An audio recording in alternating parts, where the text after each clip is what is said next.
Rotational brownout, pangunahing dahilan umano ng pagtaas ng singil sa kuryente ayon sa DECORP. Para sa detalye, narito si Idol Kate Dispo. 104.7 IFM. Report!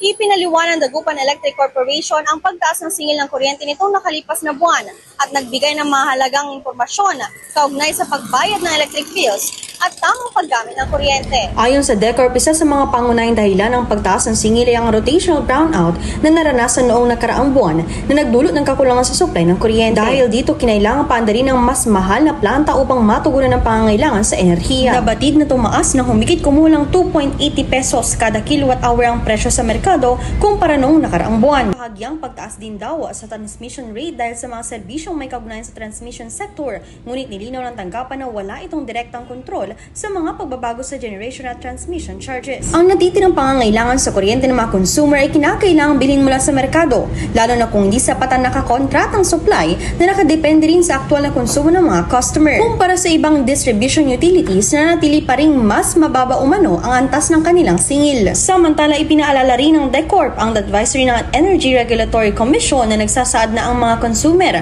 na may billing para sa Hunyo at Hulyo ay maaaring hindi muna magbayad agad ng kanilang kasalukuyang bill nang hindi napuputulan ng serbisyo. Yung mga May, June at July billing ng mga customers, pwedeng hindi nila muna bayaran. Saka hindi kami magpuputol sa buwan ng Mayo, ay yung bill ng Mayo, Hunyo at saka Hulyo.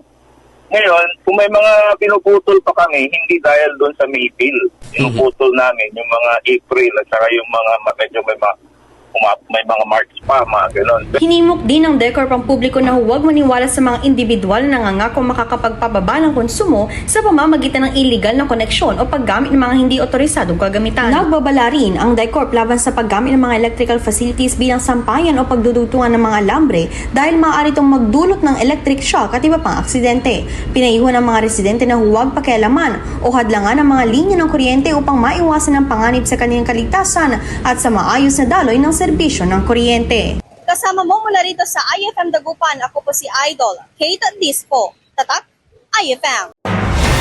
IFM News. IFM News. IFM News.